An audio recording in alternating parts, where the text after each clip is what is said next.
Sabemos que a conversão é uma mudança de 180 graus na vida de uma pessoa. É virar completamente a vida de alguém do pecado para Cristo e para a salvação.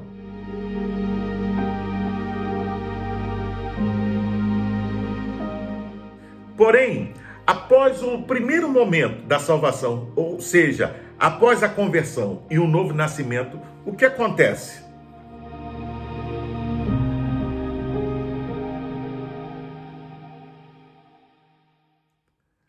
A Bíblia nos ensina que antes de sermos glorificados e estarmos para sempre com o Senhor, temos diante de nós um longo caminho a percorrer, até chegarmos a ter a medida da estatura completa de Cristo. Como disse o apóstolo Paulo, Paulo sabia que a sua conversão era o começo e não o fim da corrida. Para alcançar a estatura completa de Cristo, não podemos poupar esforços para crescer espiritualmente e amadurecer. É necessário, para tanto, que nos desenvolvamos. Veja aqui que, nesse caso, não está em pauta o lado divino, mas o lado humano sobre a questão. Porque, pelo lado divino, a salvação já está garantida. O apóstolo, ao escrever à igreja em Filipos, a sua carta, ele usa a figura de um atleta para descrever o aperfeiçoamento da sua vida cristã. Paulo foi chamado para pregar as boas novas aos gentios e desta forma tem os olhos abertos para ver o mundo ao seu redor e tirar ricas lições espirituais. Paulo sabia que para um atleta participar dos Jogos Olímpicos em Atenas, precisava primeiro ser cidadão grego, ou seja, ele não competia para ganhar cidadania, mas sim para receber os lauréis, as recompensas. Assim também, nós não corremos para ganhar a carreira cristã, para ganhar a salvação ou o céu, mas porque já somos cidadãos do céu. O atleta precisava, em alguns momentos, ainda realizar treinamento contínuo e algumas vezes se privava, abrindo mão de muitas coisas para poder competir. Vamos ler a Bíblia em Filipenses, capítulo 3, versículo 12 ao 16. Não que eu já tenha obtido tudo isso ou tenha sido aperfeiçoado, mas prossigo para alcançá-lo, pois para isso também fui alcançado por Cristo Jesus. Irmãos, não penso que eu mesmo já o tenha alcançado, mas uma coisa faço, esquecendo-me das coisas que ficaram para trás e avançando para as que estão adiante, prossigo para o alvo, a fim de ganhar o prêmio do chamado celestial de Deus em Cristo Jesus. Todos nós que alcançamos a maturidade devemos ver as coisas dessa forma. E se em algum aspecto vocês pensam de modo diferente, isso também Deus lhes esclarecerá. Tão somente vivamos de acordo com o que já alcançamos. Recentemente tivemos os Jogos Olímpicos de Tóquio 2020, após o seu adiamento histórico de um ano, o qual foi uma demonstração sem precedentes de unidade e solidariedade.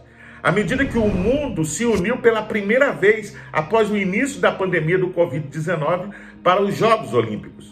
Ou seja, focados no essencial, ou seja, a celebração dos atletas e do esporte. Vários atletas competiram e muitos subiram ao ponto mais alto do pódio, alcançando seus objetivos.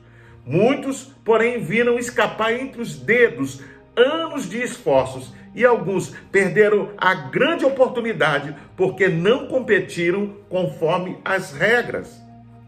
Pois bem, deixando de lado estas questões, nos voltemos ao ensino de Paulo. Ele nos fala sobre os elementos essenciais e necessários para se ganhar uma competição e receber a recompensa.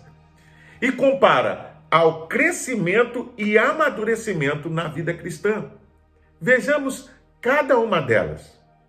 Em primeiro lugar, Paulo demonstra uma insatisfação santa ao afirmar, não que já a tenha alcançado ou que seja perfeito. Em matéria de progresso rumo à perfeição, Paulo é um irmão entre os demais.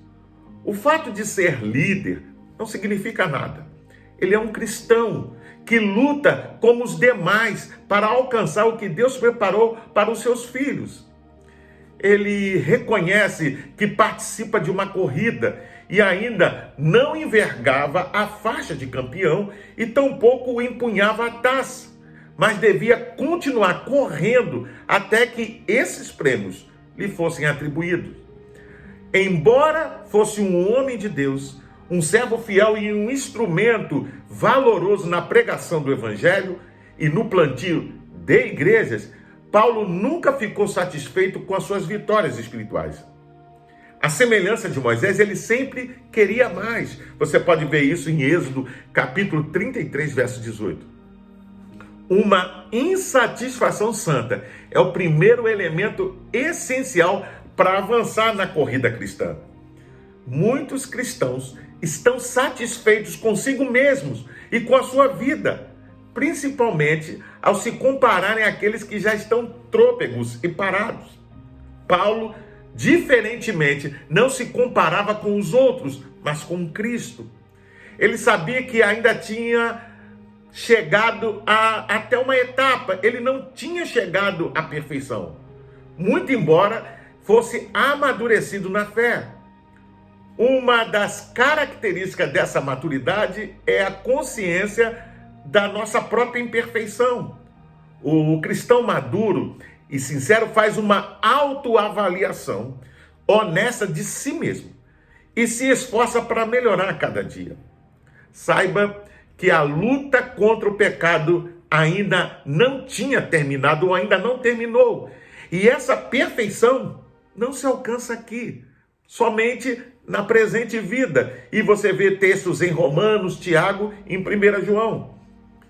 Diferentemente dos falsos profetas ou mestres, fossem eles judaizantes ou gnósticos, o apóstolo Paulo, porém, explicitamente negou aquilo que eles afirmavam ter obtido, isto é, a perfeição. Na verdade, a presunção espiritual é um engano e um sinal evidente de imaturidade espiritual.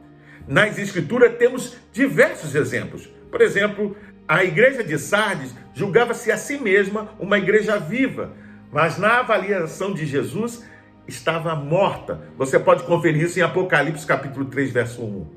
A igreja de Laodiceia se considerava rica e abastada, mas Jesus a considerou uma igreja pobre, cega e nua. Você pode conferir isso em Apocalipse 3, versículo 17. Sansão pensou que ainda tinha força, quando na realidade a havia perdido. Você pode conferir isso em Juízes capítulo 16, verso 20. O despertamento espiritual individual ou de uma igreja começa não pela soberba ou orgulho espiritual, mas pela humildade e o reconhecimento de que ainda precisa buscar mais de Deus. Você pode conferir isso em Salmos 42, verso 1 e 2. Em segundo lugar, Paulo declara a necessidade de ter uma dedicação exclusiva.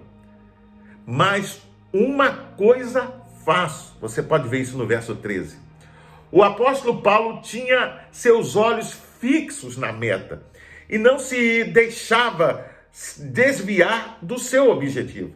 Ele era um homem dedicado exclusivamente à causa do evangelho. Não se deixava distrair por outros interesses.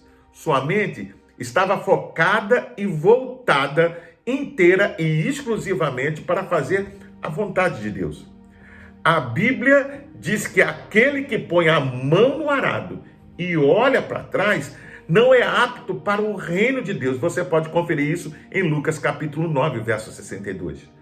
Marta ficou distraída com muitas coisas, mas Jesus lhe disse que uma só coisa lhe era necessária. Você pode ver isso em Lucas capítulo 10, versículo 41 e 42. Há crentes que dividem a sua atenção com muitas coisas. São como a semente lançada no espinheiro. Veja, há muitos concorrentes que sufocam a semente e ela não frutifica direito. Você pode conferir isso em Marcos capítulo 4, versos 7, 18 e 19. Por isso, uma dedicação exclusiva é o segundo elemento essencial para avançar na corrida cristã. O princípio ensinado por Paulo de mais uma coisa faço tornou-se realidade para ele e deveria se tornar realidade também para nós. O resultado foi que centenas e milhares de pessoas se renderam a Cristo por causa da sua obra. Da mesma forma, devemos nos concentrar na obra de Deus, como fez Neemias, o governador que restaurou a cidade de Jerusalém depois do cativeiro babilônico. Quando seus opositores tentaram desviar sua atenção da obra da reconstrução, ele respondeu: estou fazendo uma grande obra, de modo que não poderei descer. Você pode conferir isso em Neemias capítulo 6, verso 3. Em terceiro lugar, Paulo mostra a necessidade imperativa de termos direção clara e segura nessa corrida da carreira cristã. Quando diz, esquecendo-me das coisas que ficaram para trás e avançando para as que estão adiante. Quem corre em uma competição, principalmente um velocista, não olha para trás, por cima do ombro, a fim de calcular a distância que já percorreu. Pelo contrário, ele não fica preocupado com os concorrentes. Ele olha com os olhos atentos, fixos na meta que está à sua frente, ou seja, a chegada. Veja, recentemente tivemos em junho de 2021, em Sagunto, na Espanha, o caso do triatleta argentino chamado Mateu Bustos, que protagonizou uma cena bizarra. Ele liderava a prova até os últimos instantes, quando de repente desacelerou no final da corrida e começou a comemorar sua vitória antes de cruzar a linha de chegada. Aos gritos de uma cinegrafista amadora, dizendo, corre, como pode ser tão burro? Ele, sem perceber que logo atrás vinha o adversário que acabou ultrapassando e vencendo a prova. É isso mesmo. Da mesma forma, o cristão não pode ser distraído pela preocupação tanto do seu passado quanto do futuro que está diante dele. Veja, se Paulo não esquecesse o passado, sua vida seria um inferno. Eu não sei se você se lembra, mas ele perseguiu a igreja. Ele permitiu que cristãos fossem mortos. Se Paulo não abandonasse os seus pretensos méritos, ou seja, das suas conquistas, ele não descansaria na graça de Deus. Veja, o corredor que olha para trás, ele perde velocidade, a direção e muitas vezes acaba perdendo a corrida, como nós vimos no caso do triatleta. Jesus advertiu aos seus discípulos que aquele que lança a mão no arado e olha para trás não é apto para o reino. Olhar para trás no saudosismo do passado é perigoso. Veja o exemplo da mulher de Ló. Por ter olhado para trás, quando Sodoma estava sendo destruída, desobedecendo assim a ordem divina, foi transformada numa estátua de sal. Você pode ver isso em Gênesis 19, versículo 26. O mesmo ocorreu com o povo de Israel, que por influência dos 10 espias incrédulos, quiseram voltar para o Egito. E veja, toda aquela geração pereceu no deserto. Porém, vemos um exemplo lindo, muito bacana de José do Egito, que mesmo sendo maltratado, vendido pelos seus irmãos, traído, não tinha guardado ódio ou rancor, e nem tinha ressentimentos. Antes lhes abençoou, guardou seus irmãos, deu condições deles sobreviverem. E quando o seu filho primogênito nasceu, ele deu o nome de Manassés, que significa levado a esquecer. Ou seja, ele não só recebeu seus irmãos, mas ele também os perdoou. Em quarto lugar, Paulo possuía determinação. Veja, outro princípio para ter o sucesso nessa corrida. Ele diz, prossigo para o alvo. Verso 14, a parte A. Esse verbo usado aqui no verso 12 tem o sentido de esforço intenso. O indivíduo não se torna um atleta vencedor ouvindo palestra, lendo livros ou torcendo nos jogos. Antes, o atleta bem-sucedido entra no jogo e se mostra determinado a vencer. Paulo era um homem determinado no que fazia, na perseguição à igreja, antes de conhecer a Cristo e agora em seguir a Jesus. Se os crentes tivessem a mesma determinação para lutar pela igreja e pelo reino de Deus, como eles têm pelos estudos, trabalhos, esporte, dinheiro, veja, eu creio que haveria uma revolução no mundo. Você já se perguntou o que Paulo buscava com tanta determinação? Pois é, ele buscava o prêmio da soberana vocação de Deus em Cristo Jesus. Nos seus dias, no final da corrida, o vencedor era convocado da pista ao estádio a comparecer diante do banco do juiz para receber o prêmio. Esse prêmio consistia em uma coroa de louros. Veja, na corrida terrena, o prêmio é perecível, seja ele bronze, prata ou ouro. Porém, na celestial, o prêmio é imperecível. E você pode conferir isso em 1 Coríntios capítulo 9, versículo 25. Na primeira, apenas um pode vencer. 1 Coríntios capítulo 9, versículo 24. Na última, todos os que amam a vinda de Cristo são vencedores. Você pode conferir isso em 2 Timóteo capítulo 4, verso 8. Paulo não corre por causa de prosperidade, saúde, sucesso ou fama. Sua ardente aspiração é Jesus.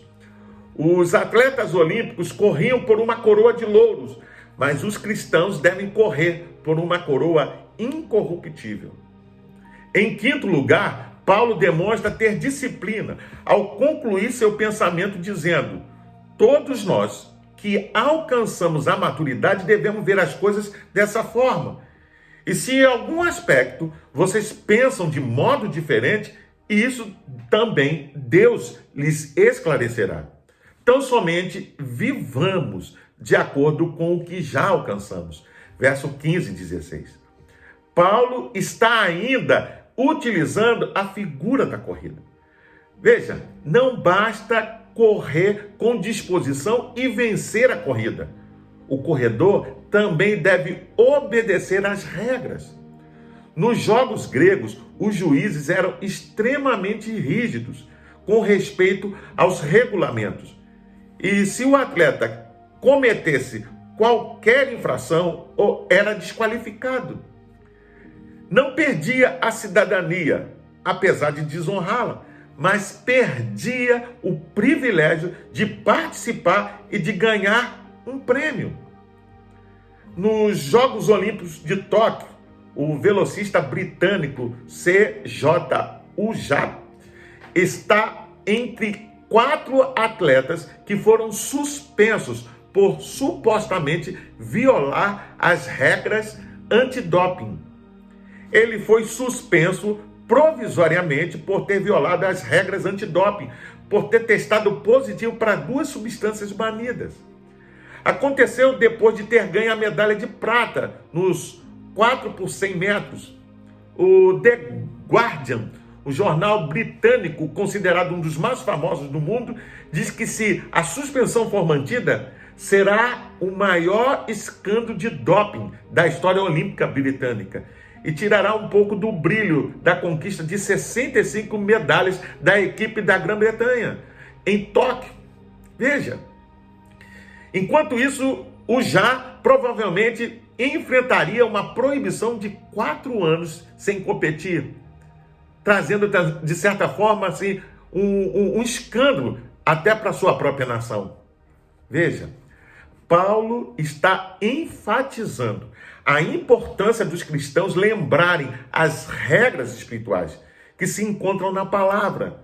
Mais tarde, o apóstolo Paulo ensinou esse mesmo princípio a Timóteo, ao dizer: igualmente, o atleta não é coroado se não lutar segundo as normas. Você pode conferir isso em 2 Timóteo capítulo 2, verso 5. Um dia, todo cristão vai se encontrar diante do tribunal de Cristo. Você pode ver isso em Romanos 14, verso 10 ao 12. O termo grego para tribunal é bema, a mesma palavra usada para descrever o lugar onde os juízes olímpicos entregavam os prêmios. Da mesma forma que cada atleta é julgado pelo júri, um dia compareceremos diante do tribunal de Cristo para sermos julgados.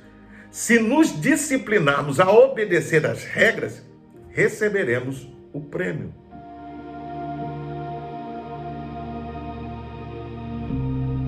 A Bíblia está cheia de exemplos de pessoas que começaram bem a corrida e a carreira cristã, mas não chegaram ao fim por não levarem a sério as regras de Deus. Por isso, devemos correr sem carregar pesos inúteis do pecado e olhar firmemente para Jesus, que é o nosso alvo. Pense por um instante, o que você precisa abandonar? O que atrapalha você de correr a carreira cristã? De almejar o que Deus tem ao seu favor? Saiba que há muitos inimigos da cruz de Cristo a nos rodear, mas nunca devemos permitir que tais pessoas sejam exemplos para nós. Muitos pensam que é impossível viver a vida cristã com determinação. Com o apóstolo Paulo, aprendemos algumas estratégias. Primeiro, a imitar o seu exemplo. Segundo, evitar os maus exemplos. E terceiro, olhar firmemente para a pátria celestial.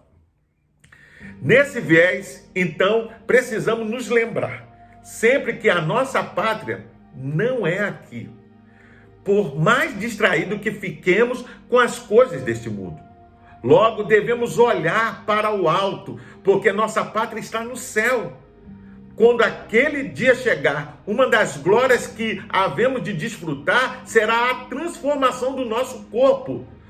Todas as dores, enfermidades, imperfeições, males dessa vida e aparente finitude, tudo será vencido.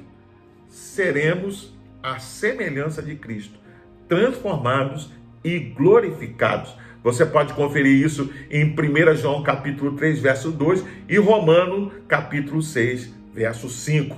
Portanto, mantenha os seus olhos fixos em Cristo e continue caminhando, avançando até chegarmos naquele glorioso dia. Para se inscrever é rápido, é fácil, basta clicar aqui embaixo, dar um like, faça um comentário sobre essa reflexão, emita a sua opinião. E não deixe de acionar o sininho para receber as futuras notificações. Compartilhe com seus contatos nas suas redes sociais, para que mais e mais pessoas possam receber esta reflexão. Até o próximo encontro. Fique na paz. Deus te abençoe.